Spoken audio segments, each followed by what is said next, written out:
everyone, I'm Dina from simplyhomecooked.com, and today I'm going to be showing you how to make these classic potato pierogies. The pierogies are stuffed with the most delicious mashed potato filling, and then they're topped with buttery, caramelized onion. I know you guys are going to absolutely love this recipe. All right, let me show you how to make them. Start off by making the mashed potato filling first.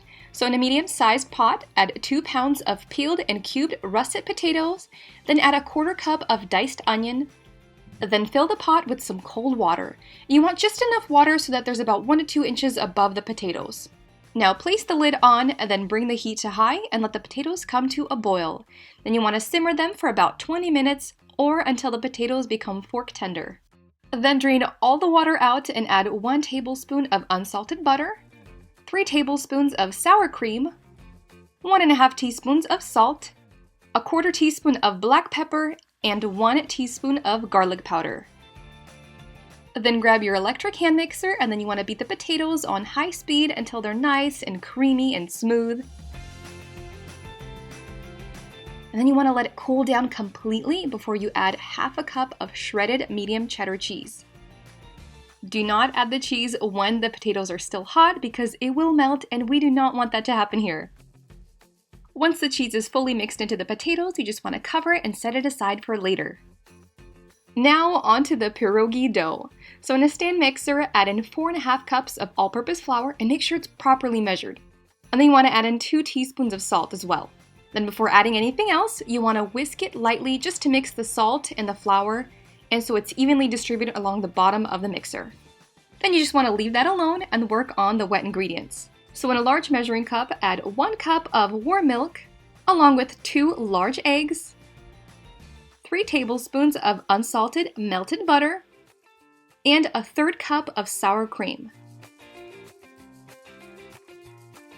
Now use a fork or a whisk to lightly mix everything together, really just until the yolks break up.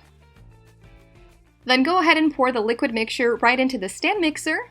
Then begin mixing the dough using the hook attachment.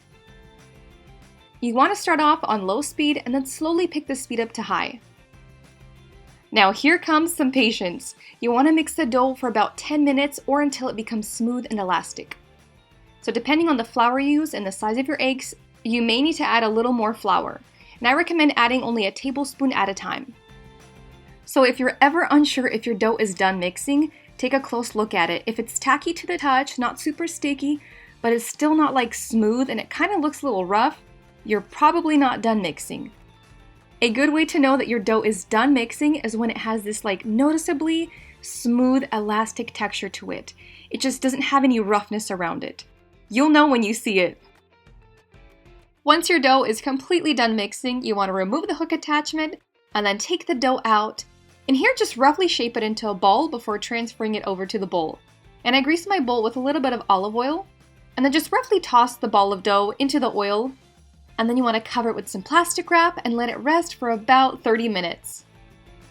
Once the dough is done resting, you want to remove the plastic wrap, and then take the dough out and place it on a lightly floured surface. And here you want to divide it into 4 equal pieces.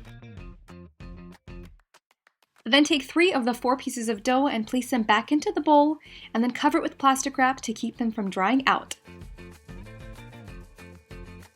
Then take your first piece of dough and shape it into a cute little ball and then place it onto a floured surface. Then sprinkle a little bit more flour on top and grab your rolling pin and begin rolling it to about 1/16 of an inch thick.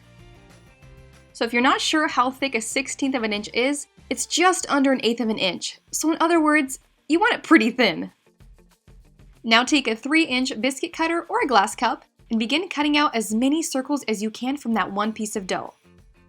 And make sure to press really hard, that way when you remove the scraps, it makes it a lot easier and they're not stuck to the circles of dough. And do not toss those scraps. You actually want to collect them and place them back into the bowl with the rest of the dough because you're going to reshape it into a ball and roll it out as well. Alright, now let's fill these up. You want to add 1/2 tablespoon of the potato filling into each piece of dough. And you can even lightly press the potato filling to avoid any unevenness or air pockets when folding the pierogies together. To shape and seal the pierogies, you want to fold them in half and pinch the ends together. Then go over one more time to give them a very tight seal. If they're not sealed tight enough, they're going to open up while they cook and there's going to be potatoes everywhere. And we want to avoid that. If at any point you feel like the pierogies are not sealing well enough and there's just too much flour, do not worry. All you gotta do is just add a smidgen of water around the edge and they will seal right up. So as you continue working on the pierogies, you want to place the completed ones onto a baking sheet lined with some parchment paper and dusted with a little bit of flour. Now add half a cup of unsalted butter to a skillet and bring it to medium-high heat. That's right, that's 1 stick of butter. You want a stick of butter here. You'll want the butter to fully melt and get nice and bubbly. Then you want to go ahead and add 1 diced onion and stir it until the onion is caramelized and translucent. Alright guys, it's the home stretch.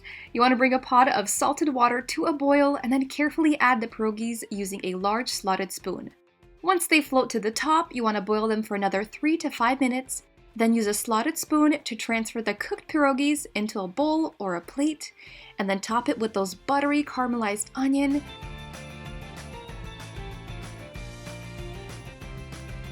Well, it is no secret that homemade pierogies do take a little bit of time and patience, but once you sink your teeth into these, you will know exactly why. So most people like to serve them with some sour cream on top, but sometimes I like to enjoy them without the sour cream because these buttery caramelized onions are just so good.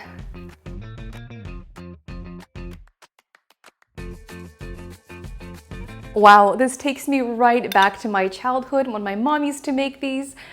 I mean, to me, this is just pure nostalgia food. It's just so buttery and warm and comforting. Oh, I hope you guys give this recipe a try. And if you do, please tag me on Instagram. I absolutely love seeing your guys' creations. I hope you guys enjoyed watching this video. And if you did, hit that subscribe button if you're not already subscribed so you guys get notified every time I come out with a new recipe. See you guys in the next video.